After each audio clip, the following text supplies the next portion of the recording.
Morning, everyone. Good morning. I love all the conversation and I love all the music, but let's go ahead and get started. For those that I haven't had the pleasure of meeting, I have the honor of being the Executive Director of the Governor's Highway Safety Association, and I will be your moderator this morning. I hope everyone had a great first day yesterday, and I do want to again welcome you to our Tuesday general morning session. Did you have a chance to enjoy breakfast in the exhibit hall this morning? See, some of you have some remnants left, and that's great. Have a bit of a working meeting this morning. I love that. Want to thank Stalker Radar for sponsoring that delicious breakfast. Really appreciate it. Hopefully, you're looking at your conference daily newsletter, or you're using the app. The app is sponsored by Lyft, and we really appreciate that they were able to provide that great service to us this year. I want to note that this session, like most of our sessions yesterday, is being webcast. We had a tremendous amount of people from across the country watch the sessions yesterday, and this is actually the highest registered session throughout the conference. So it speaks to the importance of Safe System and the work that we're all doing and we're going to be doing. If you're online or in the room, please use hashtag GHSA 2022 and your tweets. And a shameless plug, if you want to tag me, I'm JRANDC, and I do respond to all tweets. Eventually, takes me a minute sometimes. This morning, I want to recognize Jason Sawala from the Kentucky Highway Safety Office. Jason, can you stand up? Thank you. Thank you. Appreciate the fantastic work that the Kentucky Highway Safety Office has done. Those of you will know, many of you know, we came to Kentucky 5 years ago and the staff was so great and wonderful. We came back. Jason, this is how we end up coming again because you all are so fantastic and wonderful. If you need help today, the Kentucky folks are in gray polo shirts. So reach out to them and they will point you in the right direction or give you any advice that you need. Feels like a month ago, but just a couple days ago, the GHSA state members met, conducted our business. We had a town hall with the acting administrator that was fantastic, and we elected officers. So I want to announce our new officers, and I will ask them to please stand to be recognized. For secretary is Amy Davey from the great state of Nevada. Thank you, Amy. Treasurer is Mike Hansen from Minnesota. Our vice chair is Lauren Stewart from the great state of Maine. And our new chair is Barbara Rooney from California. So Betty Mercer, many of you know, is becoming our GHSA historian, but I borrowed that title a little bit last night and did some research, and I believe it is the first time in our association's history that we have 2 women leading the organization. I think that's phenomenal. So. A big congratulations to our entire executive board, who I know will provide strong leadership and partnership as we work together to end traffic deaths. So thank you for that. This morning, I'm looking forward to facilitating an important discussion on the safe system approach and how we implement it. We've got 3 great speakers, and I know at least one of our speakers is going to have some breaking news to share. So stay tuned for that. This is going to be a dialogue and a discussion. This is not going to be all presentation. We want to get your input and your feedback and your questions and hear what thoughts you have on this important topic. So please be prepared to ask some questions. I think as we all know, during the last couple of years, the safe system approach has dominated the national traffic safety dialogue, and it's a very exciting new approach. But there has been some debate as to what exactly a safe system is and where do the behavioral highway safety programs fit in. Hopefully, all of you are familiar with the safe system approach, but those who aren't, the safe system approach seeks to eliminate fatal and serious injuries from for all road users through that holistic view of the road system. It puts all the different countermeasures in place so that we protect road users in every way we can. It's really about layering, having the safe vehicles, having the safe infrastructure, having strong tools like strong equitable law enforcement and strong education programs so that we do everything that we can to keep road users safe. Notably, the safe system approach prioritizes shared responsibility, collaboration, and communication among all highway safety stakeholders. Some voices in highway safety have said that actually the safe system is just about engineering. I think we know that that's not true, but it is something that we do occasionally hear. There have been some, and there have been some loud calls at times to eliminate law enforcement from traffic safety, to eliminate education programs. GHSA and MAD, our other partners, have responded to this. Barbara Rooney, our new chair, yesterday highlighted a report we put out the end of the last year called Putting the Pieces Together that highlights the behavioral role in the safe system. I'm very grateful to NHTSA for highlighting that, National Traffic Safety Board, National Safety Council's Road to Zero. So I think we're starting to see some really broad consensus that we do indeed need to have all the tools out there. We've got to do everything we can to keep all of our road users safe. We're all part of the solution. We've got to be together. We've got to work together. And that's a big part of this conference and a big part of the session today. I have the honor today of welcoming 3 national experts from 3 organizations working to address roadway safety. We've asked them to update us on what their organization's working on to implement the safe system approach and how they may be able to work with you and how we can all collectively get to zero. With that, I have the pleasure of introducing our first speaker, Alex Otte, the National President of Mothers Against Drunk Driving. And Alex became president in 2021, about a decade after a drunk boat operator ran her over. It's really hard to read that, and I can't imagine your experience. She was just 13 years old when she was involved in a crash that changed her life forever.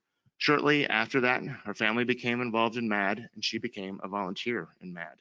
Over the past decade, Alex has shared her devastating story and the stories of so many like her across the country. She's dedicated to being a voice for the injured victim and survivor advocate for all those who've been killed as a result of impaired driving. And that's a crime that we all know is 100% preventable. Alex is also a Kentucky native.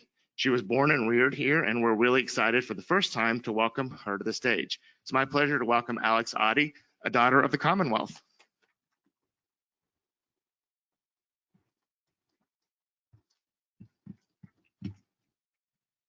Good morning, and thank you so much for inviting me here today. Before I get started, I just want to invite you all and thank you all so much for coming to Kentucky. I've been all over this country doing this work, but home is where the heart is. And so to be able to be here and welcome you all was very exciting. So thank you so much. This is truly a critical time in road safety, and MAD thanks GHSA for your leadership and for being a committed partner as we all work together to save lives and prevent injuries on America's roads. As National President of Mothers Against Drunk Driving, I represent the nearly 1 million victims of drunk and drug-impaired driving that MAD has served since our founding 42 years ago this month.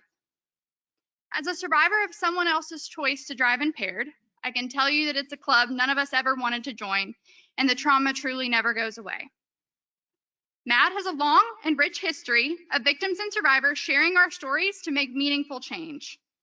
It's very easy for someone to look at statistics or numbers on a paper and not truly understand how bad the problem is on our nation's roads and say no to solutions.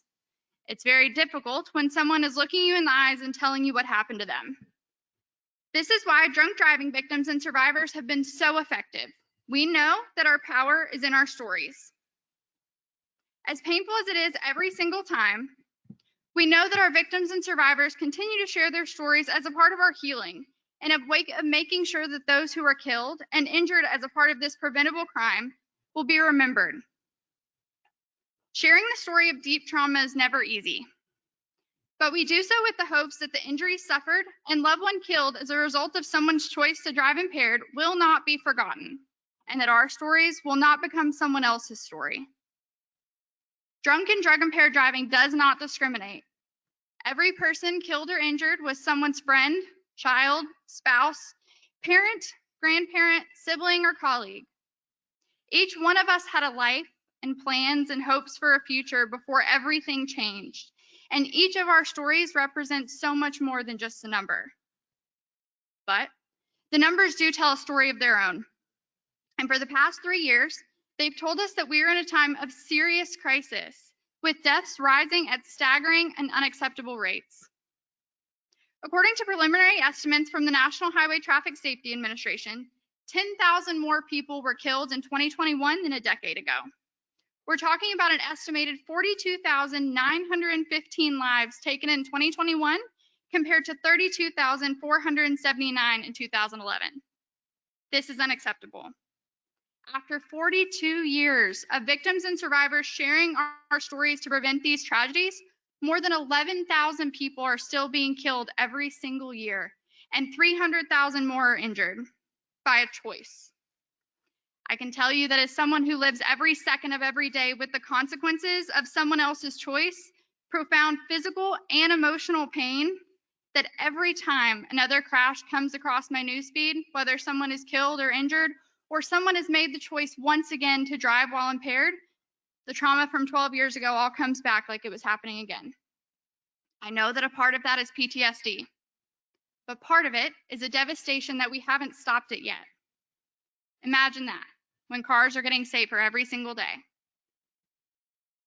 While we heard from NHTSA yesterday that traffic fatalities declined in the second quarter of 2022, after historic increases, it is devastating to imagine that 20,175 people have died already this year on our nation's roads. We know that hazardous driving behaviors are a big part of the problem. Why are people driving impaired and speeding more and more? Because they can.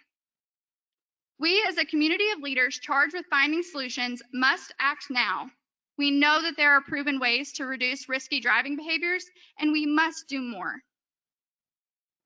Fast-tracking Secretary Buttigieg's National Roadway Safety Strategy and a safe systems approach is urgently needed to stop the slaughter on our roads.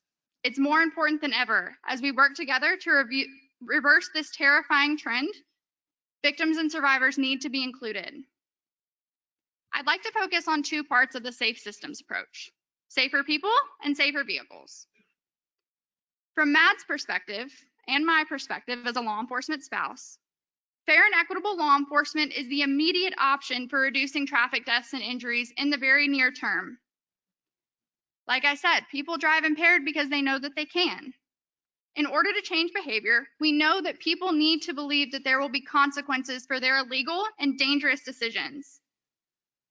Matt supports the safe systems approach of focusing enforcement on dangerous driving behaviors, such as impaired driving, speeding, distracted driving, and failure to use seatbelts, and for enforcement to be conducted with consistent, fair, just, and impartial treatment of all people. The reason? Because we know it works. Unfortunately, now we're seeing much less enforcement on our roads. The evidence is clear.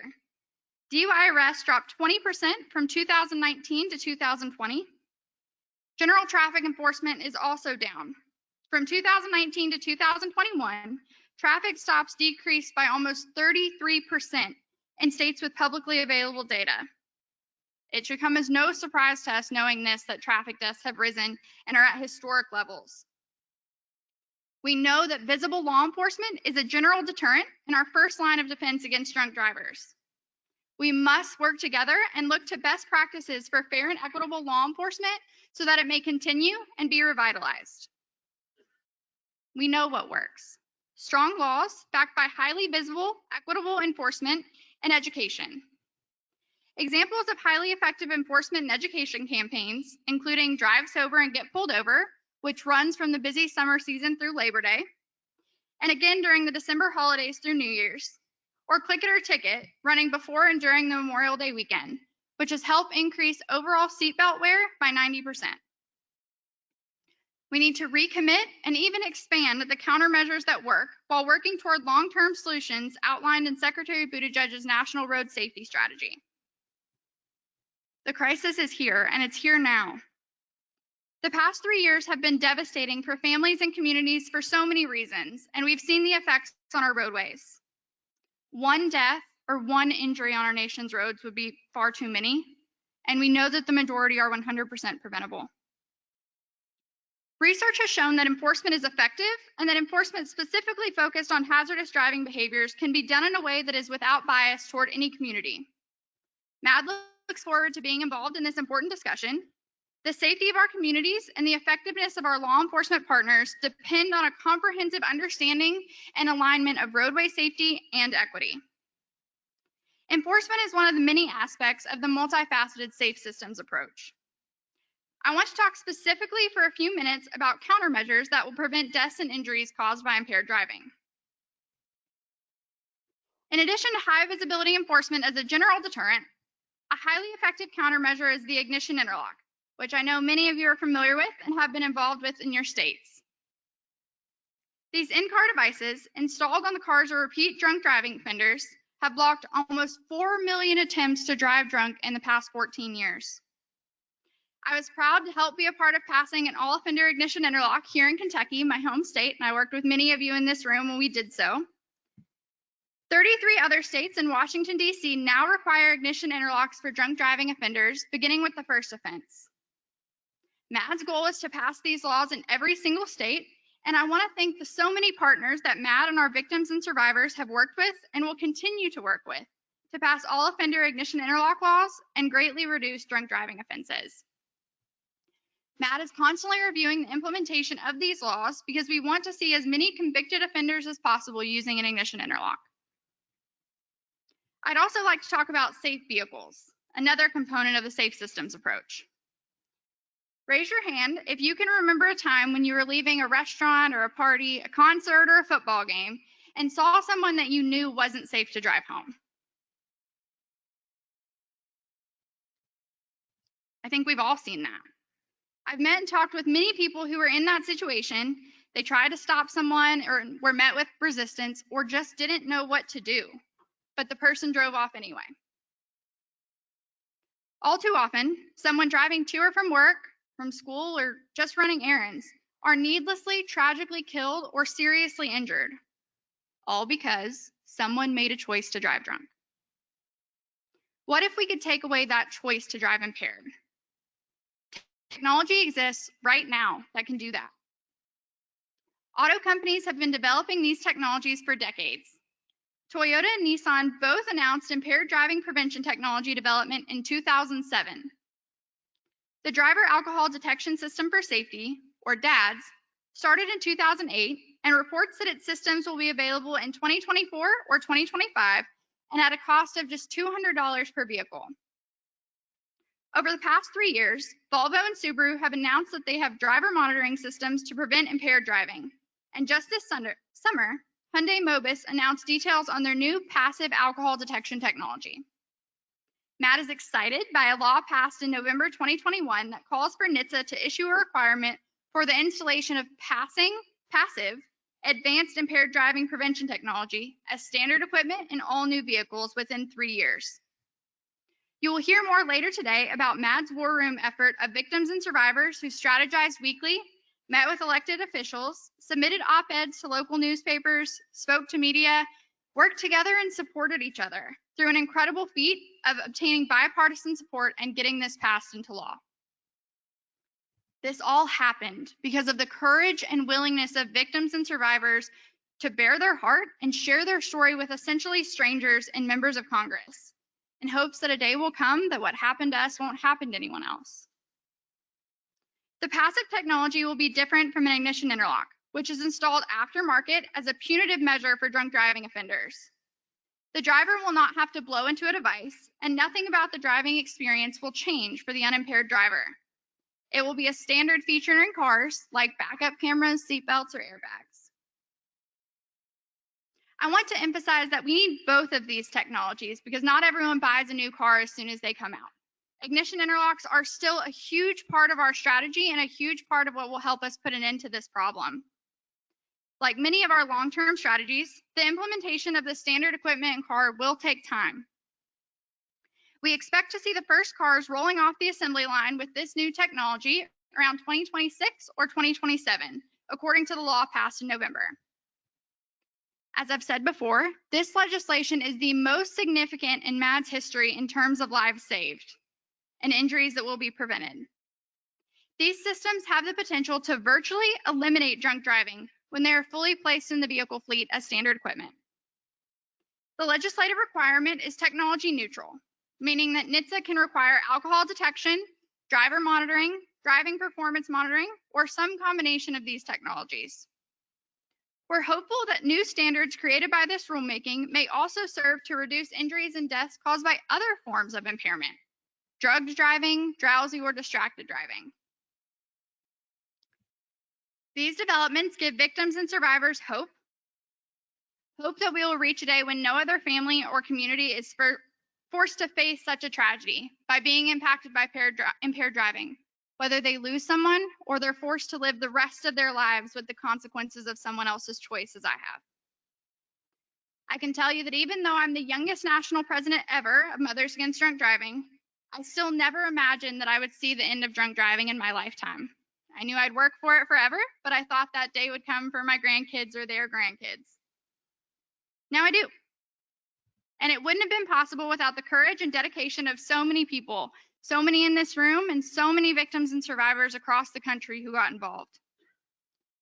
No one asked or wanted to be a part of this club. No one comes to MAD because they want to. We came here because someone else made a choice that left us with no other option. But once you're a part of it, you can never get out. MAD will always be here to support and serve people because we know that it doesn't matter how long it's been. Sometimes the anniversaries are hard. Sometimes Random Tuesday is hard. We'll always be here. But we hope that a day will come when there are no more members of our club. And we hope that day comes soon. One of the most difficult things for me to hear from the people who came before me is their apologies to everyone that came after. Even I say every single day to anyone who will listen that I wish I had been the last little girl this would ever happen to. 12 years later, I know that I wasn't. I, along with so many others, struggle every single day with the fact that we haven't stopped it yet. I'm truly so sorry. Because of the incredible work of past presidents of MAD, and I understand that MAD's founder, Candy Lightner, is here, and I want to thank her as well. I haven't seen her, but I do understand that she's here. Along with so many other victims and survivors, and with the support of our partners in traffic safety, industry, and legislative champions, I now really do believe that we will eliminate this 100% preventable crime forever and in our lifetimes. This is the journey we all walk together, and we all have a responsibility to be a part of the solution. You don't have to be a police officer or a legislator or a victim with a personal story. You just have to be committed to making the right choice and ensuring that those around you do too. Victims and survivors are the heart and soul of MAD. We know that providing a platform for people who have been impacted by drunk or drug driving has the power to save lives and prevent traumatic injuries. I'm so grateful to all of you for the work that you do, and we are committed to continuing this work with you so that we can make sure that families and communities stay whole and truly create a nation of no more victims. Thank you so much for having me.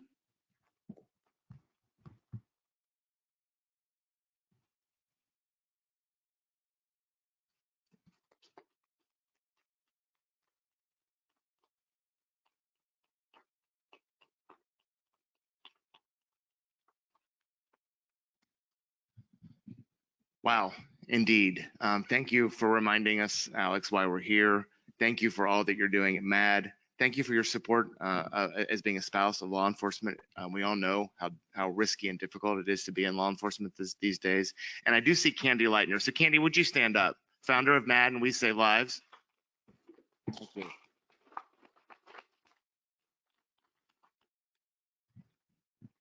I love the juxtaposition of these strong, fierce, feisty women and others across the country who are making a difference and who are going to end drunk driving long before you have grandchildren, Alex. And I think it's fabulous. A bit of a theme of the morning. We talked about our new GHSA leadership and strong female leadership, and that continues with the MAD presentation. So thank you very much. Look forward to having some good questions and dialogue in just a bit. All right. We're going to move on to the David and David part of the show. So with that, it's my honor and privilege to introduce David Strickland. David's the Vice President for Global Regulatory Affairs and Transportation Technology Policy at General Motors. Prior to joining GM, David has established a diverse and impressive career in transportation and public policy.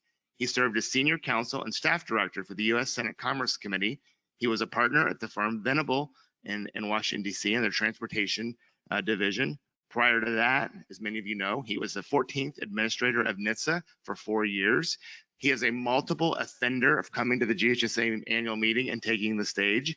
I will tell you, I was on a meeting with him some months ago on a different topic, and I said, just casually, oh, David, we're going to want to invite you to the GHSA annual meeting to speak this year. And he said, what's the date? What's the date? And I said the date, and he said, I'm there. I didn't have to do an invitation. I had to twist his arm. I won't say old, I've been corrected on this. He's a longtime friend of the association. And David, we're glad to welcome you back to the stage. Come on up.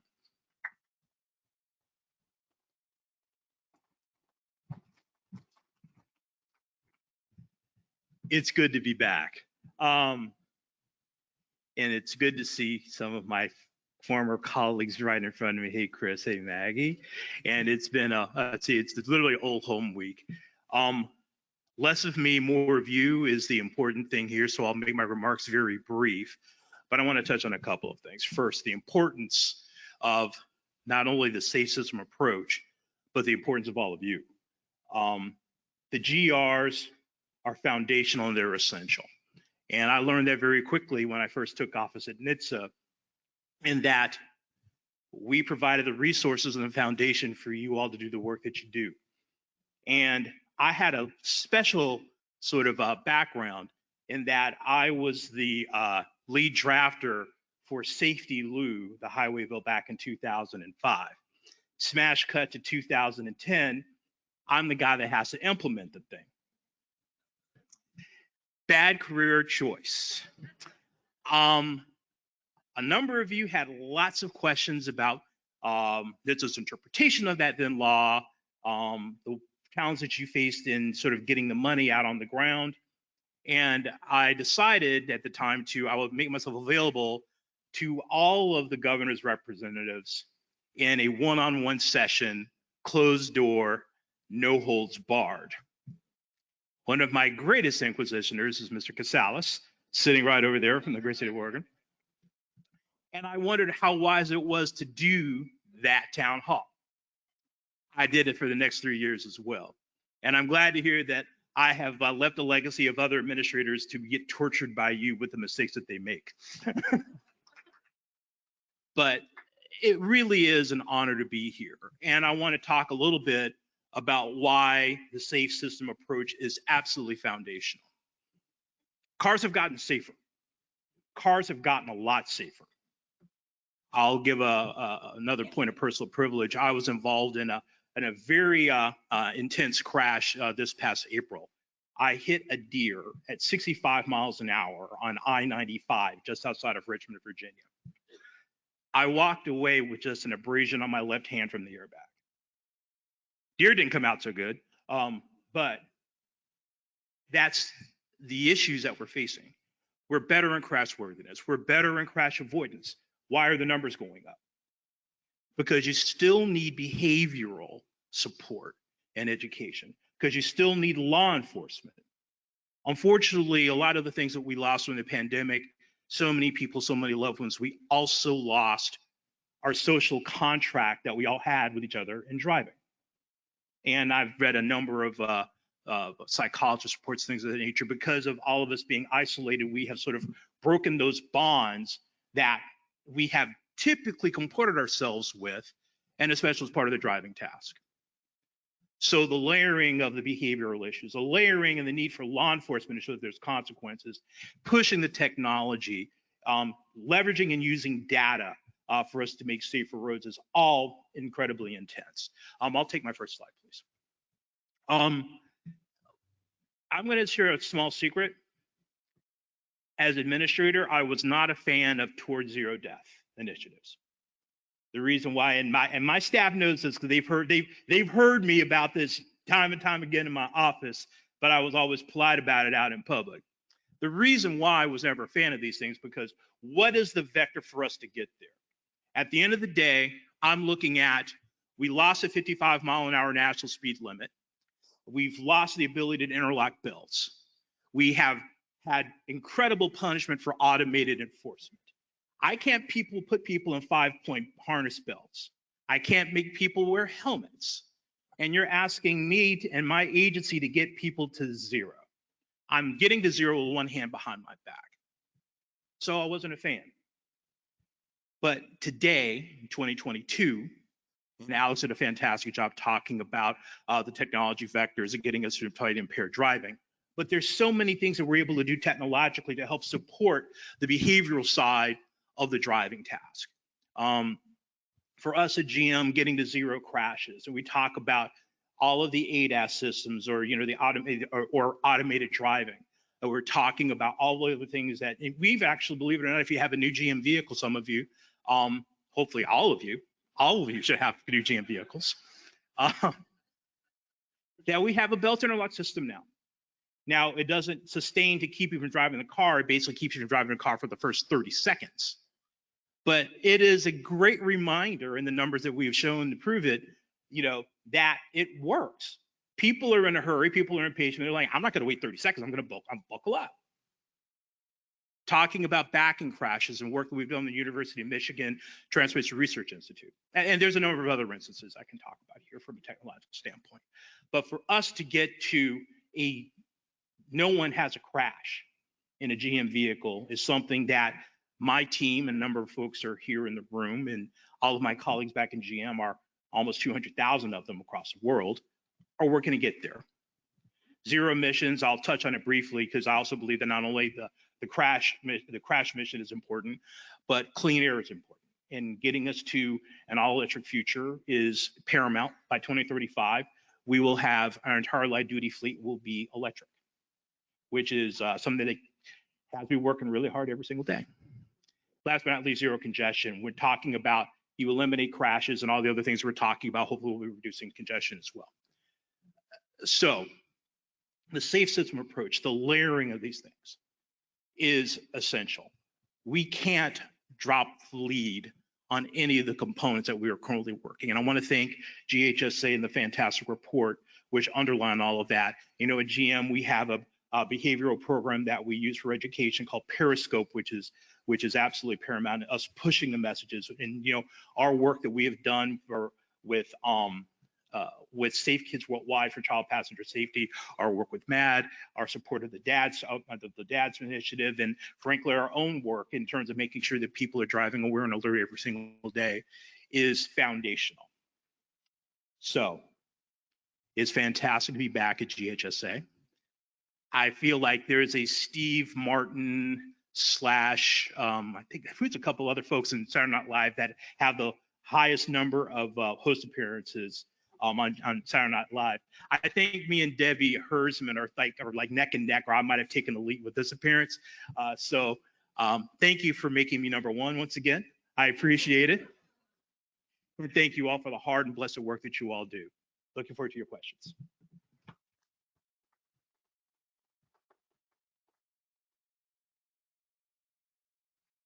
So if you're online or you're in the room and you're newer to the field, I think you've quickly learned why David was a very popular NHTSA administrator. And David, I'm just saying the job is open, With that, we're going to bring up another frequent guest to the GHSA stage and another David, Dr. David Harkey, president of the Insurance Institute for Highway Safety and Highway Loss Data Institute. Before he took the helm at IHS, Dr. Harkey led the University of North Carolina Highway Safety Research Center for 11 years. There, he directed numerous roadway safety projects, led major research programs and projects for FHWA and NHTSA and the Highway Safety Office, and published numerous technical reports and papers. David, come on up.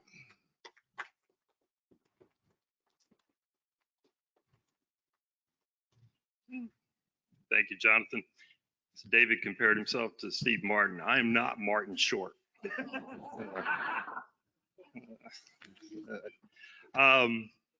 So normally, most of you that have seen me speak over the years, and that I usually have a slide deck that have crash tests and all sorts of other things from the Institute as part of that. I decided this morning not to do that. I want to focus on the words. I think this is a really important topic. And Pam Fisher and I were talking yesterday, and the title of this session, Pushing Toward a Safe System. And I think that's the right verb. It's going to take a push. This is not going to be easy. And so it's going to take all of us to really push really hard. And I'll come back to that at the end. I want to thank Alex and David for their comments this morning. I think it sets up what I want to talk about really well.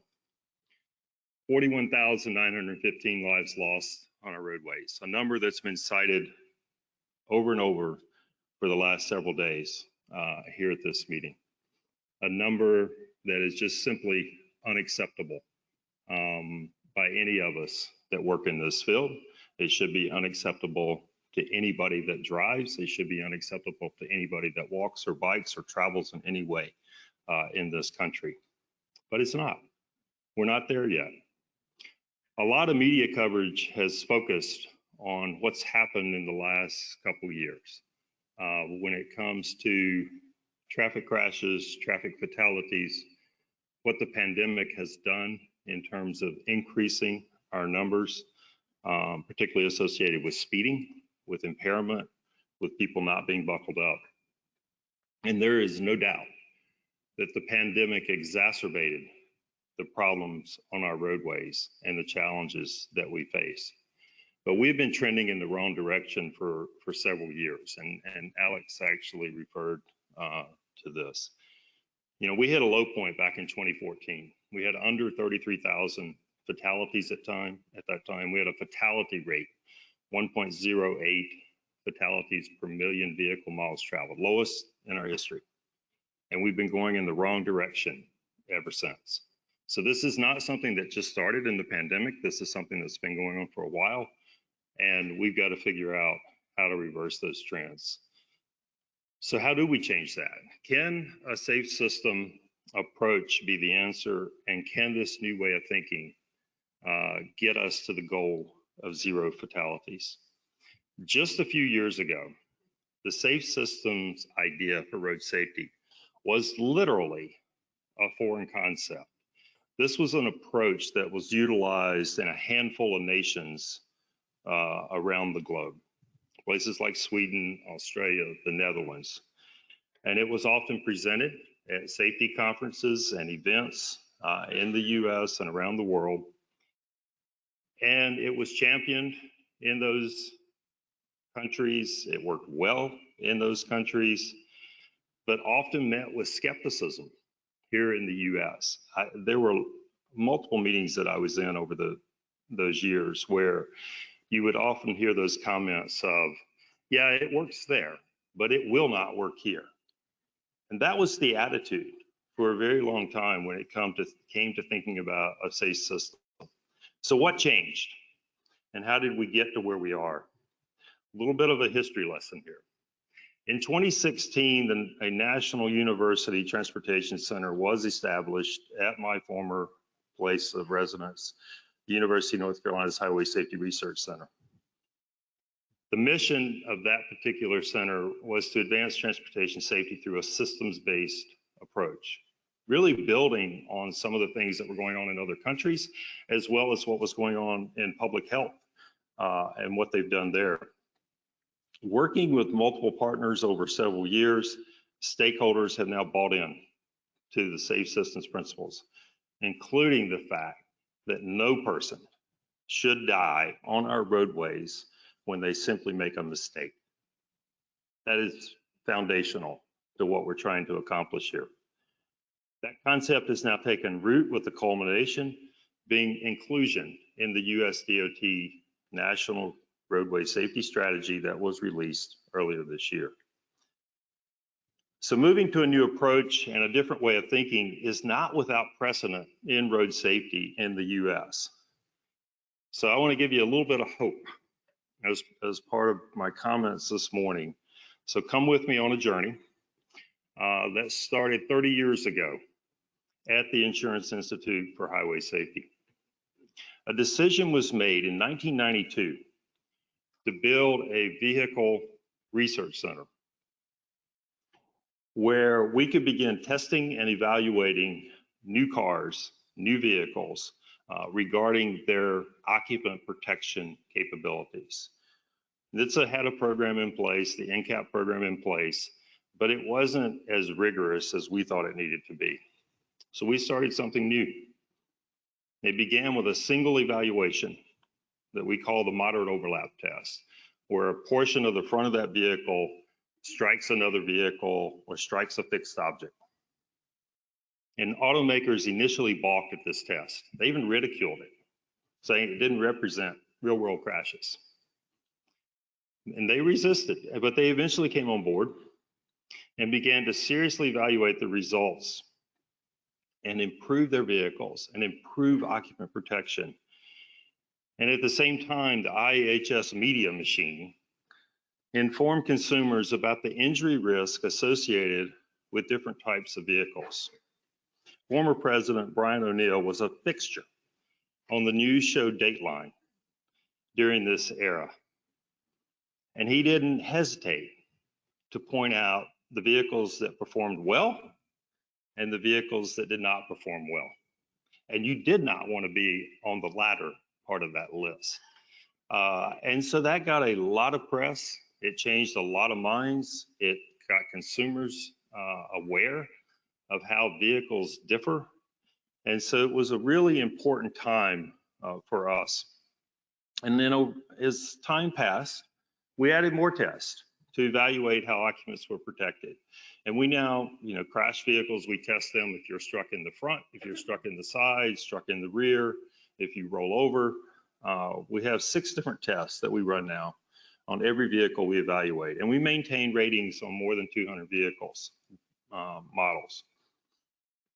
And automakers strive to do well. Why? Because there's an incentive for them at the end of the day. They want to receive our top safety pick or our top safety pick plus awards. And then they use that information in their commercials, in their ads, to advertise safety. And that's important. And we need them to do that. But what's most important for us is whether the program that was conceived 30 years ago actually makes a difference in terms of preventing injuries and saving lives. And the answer is a resounding yes. You are 46% less likely to be killed in a frontal crash where a head-on collision, where you may cross a center line and strike another vehicle. If you get a good rating, if you're in a good rated vehicle in our moderate overlap test versus a poor rated vehicle, you are 70% less likely to be killed in a side impact crash if you are in a good rated versus a poor rated vehicle. In more recent years, we've added several collision avoidance technologies, some of which David referred to, into our evaluation suite. And so our top safety pick program now includes tests for headlights, tests for AEB systems for both vehicles and pedestrians. And once again, the automakers have responded and stepped up to the plate. But we are not done. And in fact, we will never be done when it comes to evaluating vehicles. We are always looking for those improvements in vehicle design and technologies that will save more lives. So we recently updated our side impact crash. I just told you, you were 70% less likely to be killed if you're in a good rated versus a poor rated vehicle. Why did we need to upgrade that test? We have heavier vehicles out there on the roadway these days, more pickup trucks, more SUVs. And if you look at real world side impact crashes, those are the kinds of vehicles that are involved. The crashes are occurring at higher speeds. So we've increased the speed of our tests. We've increased the size of our barrier that we use. We've added 80% more energy into that collision. Of the 45 vehicles that we have evaluated using this new test, all 45 of those vehicles got a good rating in our initial side crash test. 11 of those vehicles got a good rating in the new side crash test. So the automakers now have more work to do to get back to that level of good. And that's what we will keep striving to do. We will keep raising the bar and pushing for more safety. We're also now adding to our moderate overlap test a female dummy in the rear seat of the vehicle. First time that that's ever been done anywhere in the world where that's going to be part of an evaluation program. Why? That's where we often have our most vulnerable occupants, is in the rear seat of the vehicle. It's where a lot of us ride when we go somewhere, take a Uber, take a Lyft, take a taxi. And so it's important. All the technology has been focused on the front seat for many, many years, rightly so. But it's time now that we look at what's happening in the rear seat. And then we've unveiled a seatbelt reminder system, rating system, to try and increase what automakers are doing to make that sound that you get when you car, make it so annoying, make it so loud, make it so persistent that you will buckle up. Alice referred to the fact, yes, we've got 90% belt use in this country. Yeah, almost half of those who die in passenger vehicle crashes of the occupants are unbelted. There's a disconnect here. And so we're trying to figure out how to close that gap. And then the other thing we've added is pedestrian nighttime AEB testing. 75% of our pedestrian fatalities occur when it's dark. And so this is an important addition that will be coming to our top safety pick program later this year. So 30 years ago, IHS changed the way new cars were assessed and how that information is conveyed to consumers. It was a new way of thinking about the road safety problem that has proven very successful. The safe systems approach could be that new and more comprehensive way of thinking today. We must take a more holistic view to address the road safety epidemic that we are experiencing. Improvements in vehicle safety alone, however, will not solve our problem. All the technology in the world in vehicles is not going to solve our problem. We need changes in our infrastructure. We need changes in behaviors. We need changes in our emergency response systems. And we must address two of the biggest fatality problems on our US roadways if we're going to be successful in creating a safer roadway system: speeding and impairment. Both problems are made for and in need of systems thinking. Speed-related fatalities account for 1/4 of our roadway deaths. We need to be smarter about setting speed limits.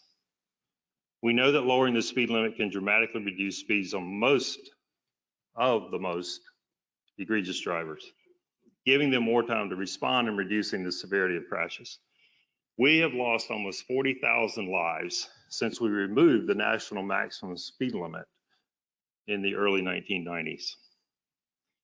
Policy still matters. We also need the will to implement the proven strategy of automated enforcement. This objective enforcement method is a time-tested and effective tool that is used in many developed countries where they have driven their fatality numbers down by as much as 50%. And we need to continue to push back on automakers. I mentioned the good things they're doing, but some of them still market their vehicles based on the power, based on the speed. Horsepower continues to increase on all vehicles. Electric vehicles are coming with an incredible amount of torque. These are going to be problems that we're going to have to face, and it has to be part of the system solution as well. Remember, one of the safe systems principles is shared responsibility. We all have a role to play. Our other fatality problem in the US that we have ignored for far too long, in my opinion, alcohol impairment. We have made decent progress. When we look back to the 80s, part of the 90s, but we have stagnated for the last 2 decades. Almost 30% of our fatalities involve alcohol. And in recent years, and this is part of the new research that Jonathan mentioned earlier that we are unveiling today, in recent years, we've added to the impairment problem with the legalized recreational use of marijuana. And we've been trying to understand the relationship between marijuana use and this policy of legalization for several years now. So recent research that we've conducted has shown 2 things. One is when we've looked at actually ER data, people showing up in emergency rooms, that they are about 3 times as likely to be in a crash if they are alcohol impaired. If you are using both alcohol and marijuana simultaneously, you are about 5 times more likely to be involved in a crash. This simultaneous use problem is something that we really need to think about and focus on. The new research that we are unveiling today is survey research, looking at individuals in states with and without recreational use, legal use of marijuana. And what we're finding is similar to what we found in the ER data, in the fact that the simultaneous use problem is greater than the alcohol alone problem. And so that's one of the things that we're concerned about, that more drivers are admitting in these surveys that they are likely to drive within 2 hours of using both alcohol and marijuana than those who use alcohol alone. And so I think this is something we got to think about and we've got to focus on. And what it tells us is we know we do not have the tools right now, all of the tools that we need for enforcement. We also know that consumers don't understand the impairment risk. The general public does not understand the impairment risk associated with marijuana. And so I think these are two areas that we're going to continue to focus on is how do we educate the public on impairment associated with marijuana? And then what can we do to help support law enforcement with regards to enforcing alcohol laws, where you're also now going to pick up a large portion of those who are using marijuana? And I think those are two key things that we have to continue to work on. There's great promise. Alex mentioned DADS. There's great promise in vehicle technology that can help address this problem. But I think it's going to take decades for passive detection to become a reality, in part because I think it's likely going to take regulation to get there.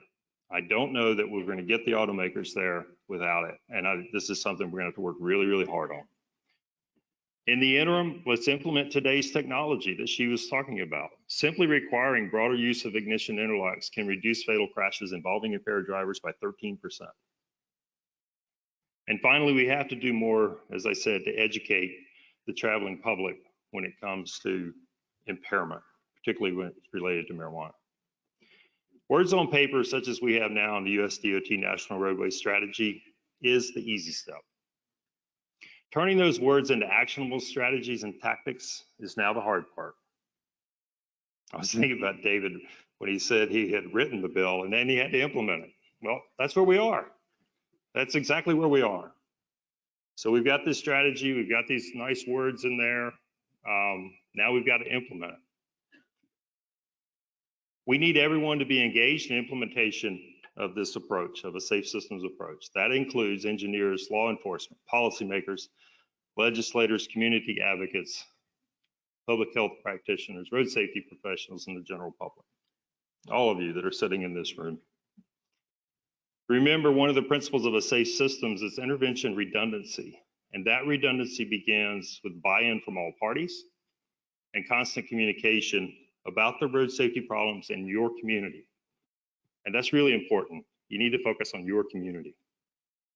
Bottom line, we need a comprehensive approach to save lives today, and I am confident that the safe system approach provides the framework we need to make a difference. And I'm confident that everyone in this room wants to be and will be part of the evolution to move us forward toward a more holistic approach to road safety. I want to leave you with two words as we push for a safe systems approach: urgency and persistence.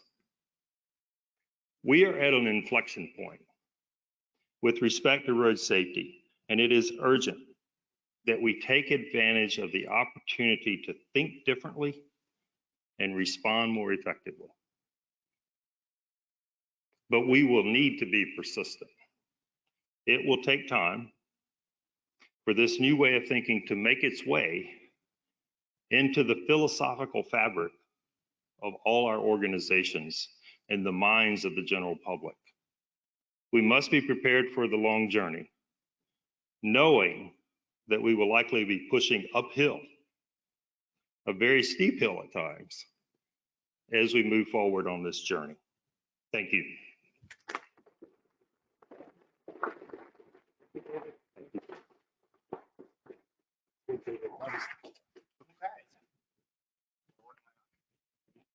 We're going to go ahead and there we go.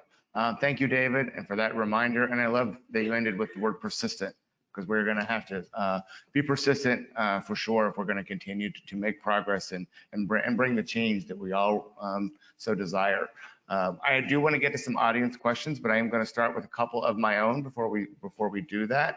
This is going to be a question for all of you, but I'm going to start with my friend, Mr. Strickland, to answer first. So let's say you get back from this conference and you find out you are now a Governor's Highway Safety Office Director. First, once you get past the shock of your salary being cut, you have to pick on you. And I swear, we're not trying to get you a new job, David. But as we implement this safe system, what would be something if you were a highway safety office director that you would do in the short term, as soon as you get back? And what's the longer term strategy just that you would do and begin to implement? Well, first, Jonathan, I have to say, when I left the firm to go back to run the Senate Commerce Committee, my wife was not happy. So this time, if I came back to come back to be a GR, I'd probably get a divorce. We don't want that. But seriously, in that position, I would probably say data.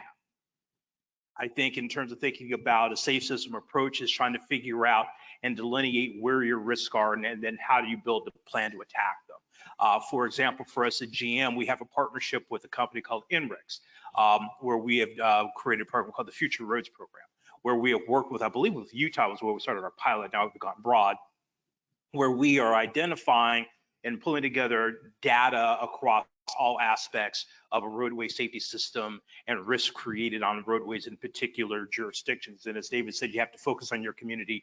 Not all communities have the same risks, but things like the Future Roads Program allows for states to then be able to identify what those risks are and how to allocate resources in a way in terms of whether you're thinking about road planning strategy and infrastructure side all the way to the behavioral side, and be able to actually identify those things accurately. So things like future roads and leveraging of data is sort of the foundation.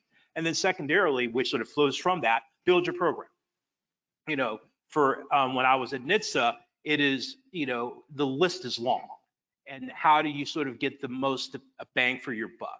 What gets you the most lives saved with the resources that you have, and you go down the list. And so for me, you know, looking at a number of programs, I've been thinking about, you know, DDAX, our crime and traffic safety program, and it's that I know work with all of you when I was there, and a number of programs of that sort. That's the approach. So again, you know, I want to thank our partners at INRIX in helping us sort of get us this far, and also it's data that we use here at GM in terms of making our vehicles and thinking about our integration of behavioral programs and how our vehicles become more filled with driving public. That's what I would do. Very good. How about the other David? So I think building on David's comment, I think the community aspect of this is really important. And so if I was going to start somewhere, I would find a community in my state where I think I could get some things implemented quickly, where I think I've got buy-in from various partners when it comes to a safe systems approach. You know, including the local safety professionals and advocates, as well as the general public in that community. And I would try to get them to address what the road safety problems are in their community. And I would go all in on that. And the reason I say that is success breeds success. And if you can get a community in your state that where you can show that this works, that you can prove the concept, then I think you can build on that with other communities in your state. And so that would be my initial starting point. You know, if I were going back home and thinking about how do I get this jump started? How do I get this moving? I would find a community or a couple communities, and that's what I would focus on and then go from there. Last and not least. So in the short term, I would go home, which I am home, so this is exciting. Check the box on that one. I would go home and work to identify some dangerous roadways and intersections in my community, specifically targeting hazardous driving behaviors, and then connect with my law enforcement and work with them on making sure that they have the tools and resources they need for both visible and consistent traffic safety enforcement in those areas. In a fair and equitable way. We know that law enforcement is our first line of defense, and I think that's really the first and most immediate step.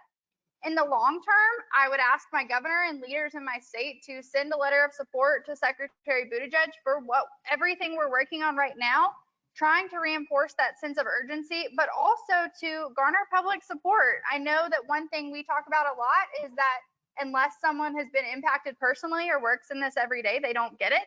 And so making sure that people understand we do have a problem and that there are ways to fix it. See why she's so effective at Matt. That's fantastic. And I'm going to ask one more question before we're going to turn it over to the mics in the audience. And you teed it up well, Alex, and you're going to cover this. I'm going to ask you first, because you're coming at it from some different perspectives, is still is that pushback against law enforcement. We know the main national safety groups support law enforcement, equitable law enforcement.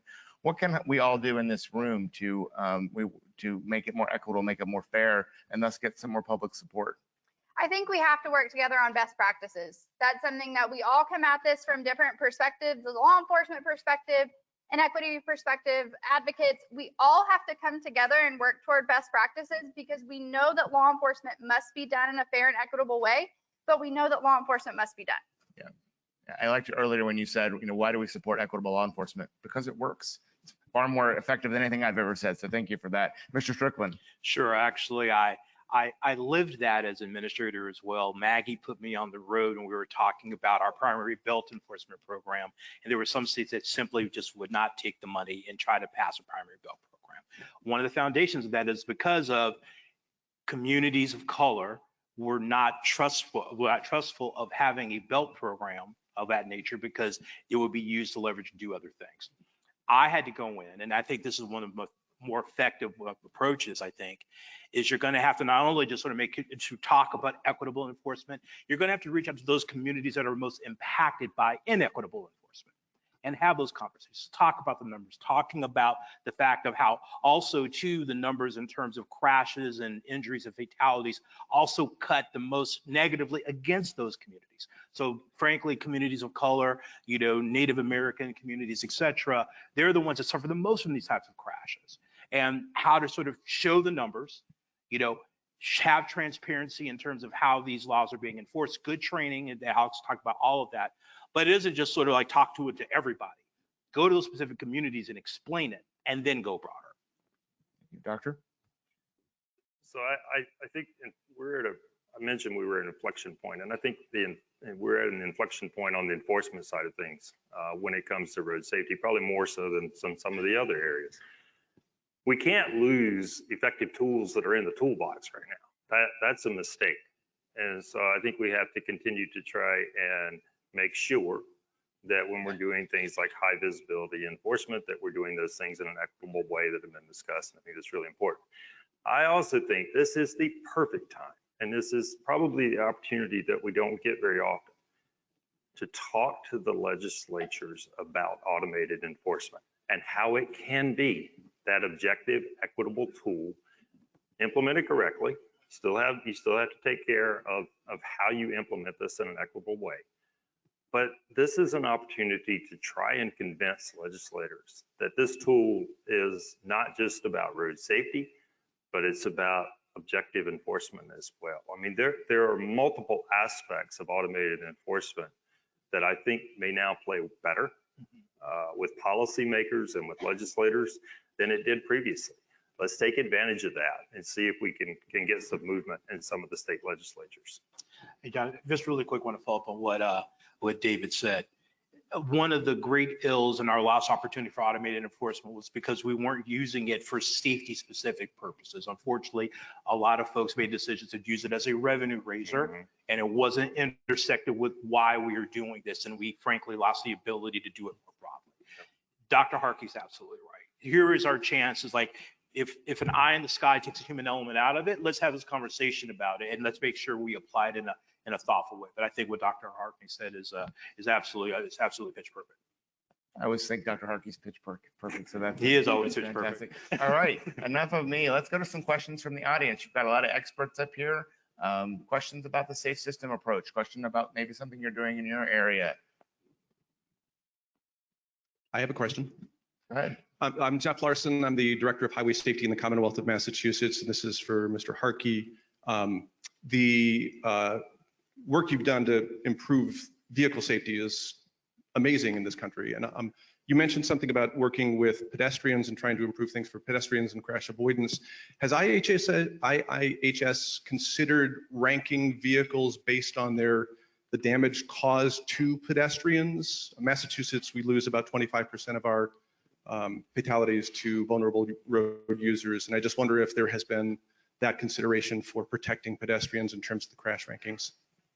Yeah, it's a great question. And we often have internal discussions a lot about aggressivity of the vehicle as it relates to striking pedestrians, vulnerable road users, other vehicles even.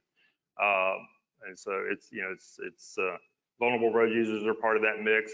Large vehicles tracking small vehicles are part of that mix. And so we have those discussions internally. We've never settled on a way to do that in a scientific way that makes a lot of sense for us, that where we can be repeatable and objective and provide some sort of ranking. I will say it is one of the big concerns that we have, that pickup trucks, mid-size SUVs, large SUVs, they're all getting bigger. You walk by the front of some of those vehicles now, and they're as tall as I am, and it just doesn't make any sense why we're there. One of the things that this is sort of on the innovative side and kind of thinking forward to the future, more electric vehicles. We know it's coming. So one of the notions that I keep putting in the ears of automakers every time we meet with them is, think about the front of that vehicle now. You no longer have an engine in there. You don't need a cooler space in your front for tailgating. Can you not use that to provide more protection for vulnerable road users in some way? So I want to get them thinking about what they can do with new vehicle designs, where you now have all of the space in the front of the vehicle to perhaps provide more protection and be less aggressive to vulnerable road users and others. Can I follow up on that, Dave? Yeah. In addition to that, I mean, I think one of the issues in terms of thinking about pedestrian crashes is ultimately the biggest component is speed. Yeah. If you keep speeds below 20 miles an hour, the outcomes of pedestrian crash are much more favorable to survivability than not. The other aspect of it is also, frankly, is crash avoidance here. And I know for us at GM, we have a pedestrian crash avoidance system for front. It's basically that it detects a pedestrian and it'll auto brake for you, gives you a very aggressive response inside the cabin. You get shaking and rattling and bells going off, and the car stops for you. But David's right. In Europe, they've put a lot of emphasis on pedestrian protection and aggressive vehicles, and how do you deal with the hood impact and post crash and the survivability of things. Once again, it's a state system approach. It's a layered approach, but never can get away from the fact that it speeds, especially inside of cities. If we keep that speed down, those crashes are much more survivable. Yeah, I had a question on the interlock systems that you were talking about. You also talked about the marijuana usage in, those states that are legal. Are those interlock systems also detecting or working towards either marijuana, the opioids, and other things besides alcohol? Sure. So yes and no. So ignition interlocks are specifically for alcohol, but the technology that was passed as a part of the infrastructure bill is, we don't know what technology is going to be chosen. The bill was tech neutral, so that's up to NHTSA to decide. But what we're looking at, and many of the technologies are detecting impairment, not BAC. So whether or not someone is safe to operate a vehicle. So we're hopeful that not only will this target drunk driving, but also drug impaired driving, drowsy driving, distracted driving, and other things. So ignition interlocks, no, but the upcoming technology, yes, we hope so. Anything to add? One thing about to say, I have to take my point of personal privilege here with Alex.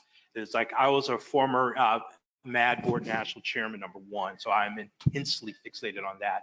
Number two, me being back in the Senate, I was the staff director at this time that got the RIDE Act integrated into the final infrastructure bill. So once again, I was part of legislation, and now I don't have to implement it. Now I just have to help my company figure out how we can find a best pathway to do it. But it's absolutely right. I think in terms of the legislation, a performance-based approach, but I think it's immensely important to democratize safety. If we can get that safety system in every single vehicle, we are all to the good. Absolutely. Thank you. Hi, everyone. My name is Shreen. I'm a student representative from SAD, and my question kind of goes down to all three of you. It's how do we kind of change the discourse from, motor companies specifically and lawmakers to change and shift a little bit more from, talking about horsepower to more about like their safe vehicle approach? And how do we also promote that to more like newer drivers or young people in general? Well, I guess I can start since I work for an automaker. The issue, safety is always the first priority. and, you know, and making sure and how we sort of think about our vehicle designs and the performance profiles, things of that nature. Safety has to be the very first approach, because at the end of the day, not only it is our social contract to make sure all of our consumers and frankly and other road users, you know, have the best outcomes when a crash happens. But at the end of the day, frankly, you know, we have the National Highway Traffic Safety Administration that will be happy to come knock on our door if we create an unreasonable risk of safety. So that's built into everything that we do at GM. But, you know, secondarily, I mean, at the end of the day, for us, we have to be able to provide vehicles that people want to buy. But we have to make sure that we're also giving them the safety that they also, at surface level, what they want, like top safety pick and the NCAP system at NHTSA, all those things, those are market for us to get there. But safety has to be built in at the foundation, and our product safety team at GM is one of the best in the country. You know, I know my brother John Cap is somewhere in the room and lives this every single day. So it isn't so much about how do you convince the American public that you have to buy safety. You have to weave in safety and then as part of the vehicles that they want to buy. And you know what David's talking about, you know, unfortunately Americans love crossovers. They love big SUVs. They love pickup trucks. You know, we are much different than Europe, where, you know, smaller cars are much more popular. So in terms of being able to change that metric, it's a part of it is meeting the customer where they are, but it's also thinking ahead and making sure that whatever mix of portfolio we provide, because we provide, you know, entry level smaller cars all the way to the biggest of big. How do we make sure that they're all safe and how that works together in a thoughtful way in terms of aggressivity and approach? Anything to add? The only thing I would add, as the person on this panel who's the closest to being a new driver, I think. I was thinking. Yeah, well, David and I will own that. We'll own that. The only thing I would add is, you know, I appreciate what David had to say about we have to have cars that people want to buy, but they have to be safe too. And I think that something that's important is a culture shift. One thing that we talk about a lot is people who aren't affected, don't see the sense of urgency and don't see why they have to be in a safe car and be safe. And so I do think as our culture hopefully shifts to understanding the problem a little more, people will understand. I have a 19-year-old brother. I understand that young boys want the big, fast, scary car. We'll understand why that may not be the best choice. That's a hope that'll come with the culture shift. And a big shout out for the question and for SAD. We have about a dozen youth leaders here at the conference, and I think that's fantastic. We used to always talk about how it's important to get tomorrow's leaders at the conference. I think these are actually today's leaders, and we need to listen to young people. That will help us guide our program. So a big shout out to SAD and FCCLA and some of the other youth organizations that are here. Thank you.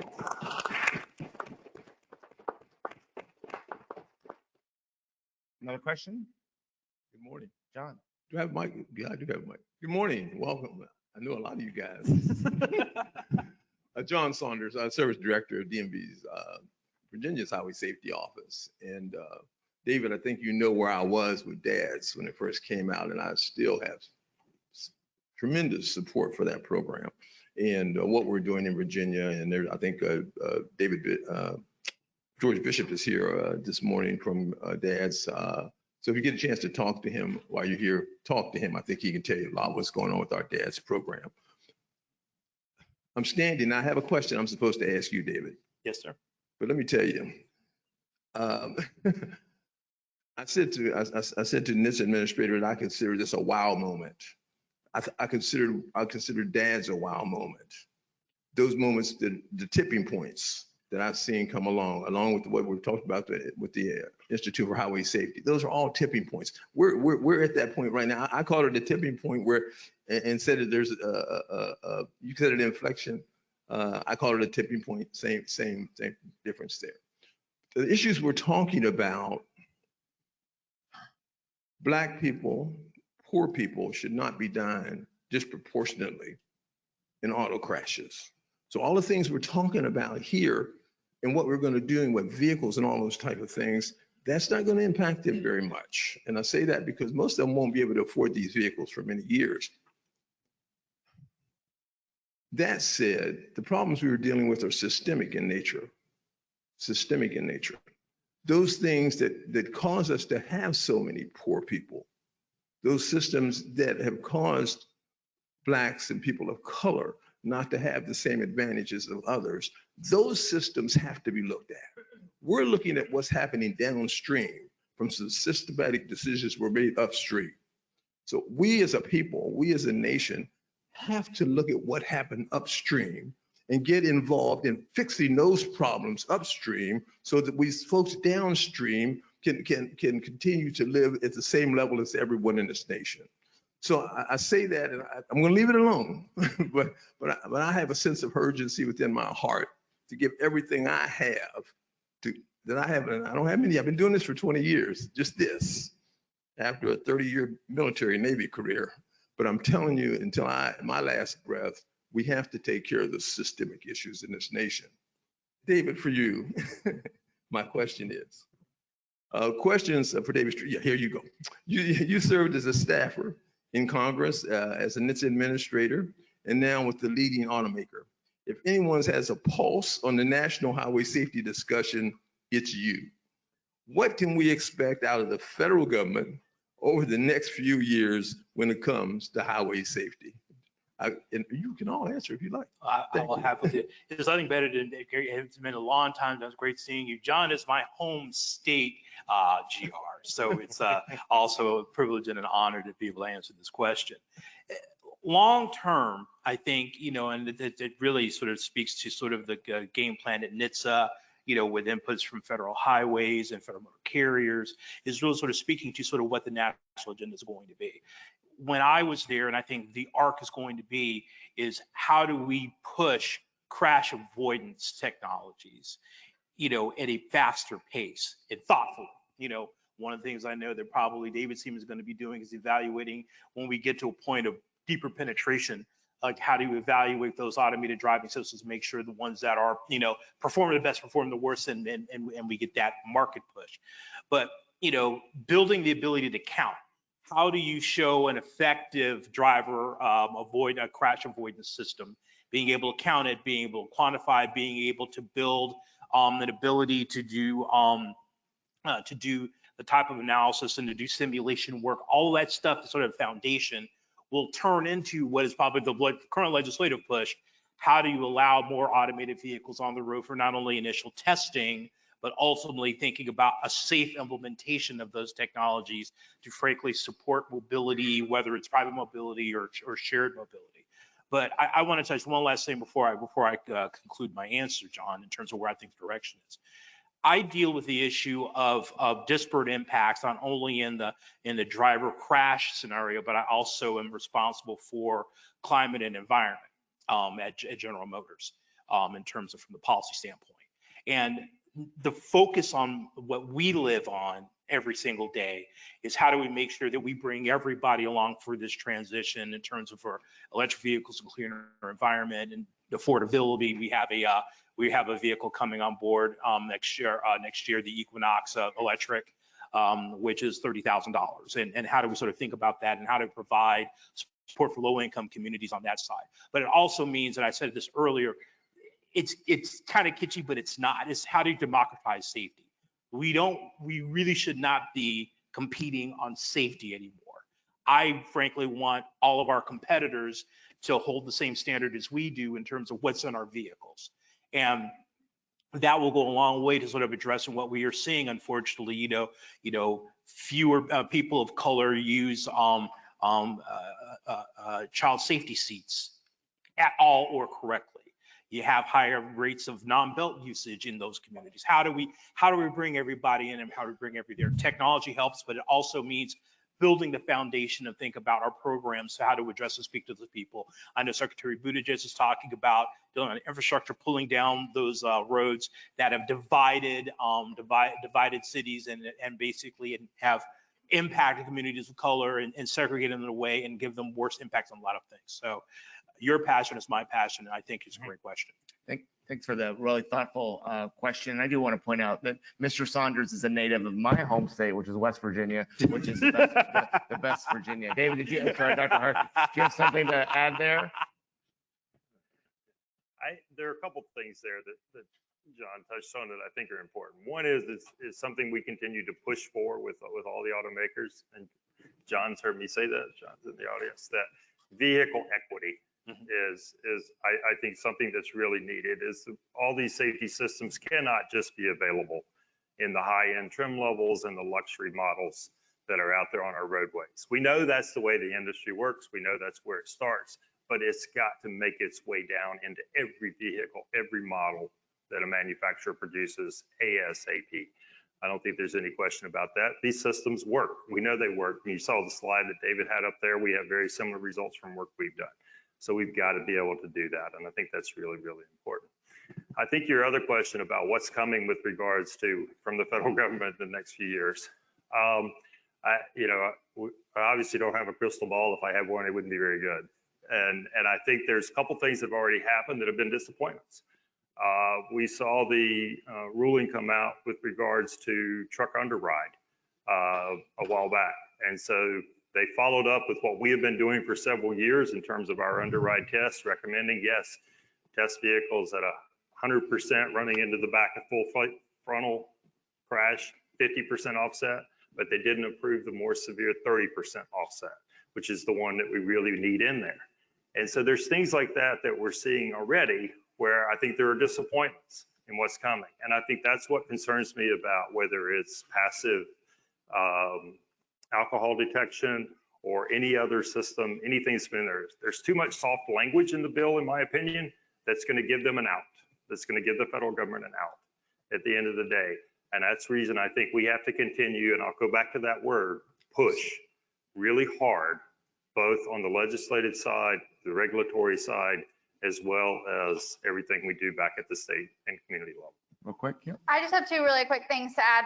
One, I just want to tell you I appreciate everything that you had to say, but the one thing that I kept thinking about when you were talking was, you're right. Not everyone is going to be able to afford a new car, and especially we know that much of this technology is available now. I personally know that because my aunt bought a car with all the safety packages, and I was like, this is so exciting. But that tells me two things, that it's available now. One, it makes safety a luxury of the rich, of the people who can afford it. And number two, the people who need this technology on their car because they're making this decision are never going to pay for it. And that's why we have to make this something that is available across the board. And it's so important that we all work towards it because we know that it is possible. But I just want to say I appreciate everything you had to say. That was the only thing I wanted to add. Perfect. Push and persist. I heard that throughout the session today. I'm going to ask two things of you, my wonderful audience. One is to stay with me for another minute. And the second thing I'm going to ask is please give this great panel a great round of applause. They're fantastic.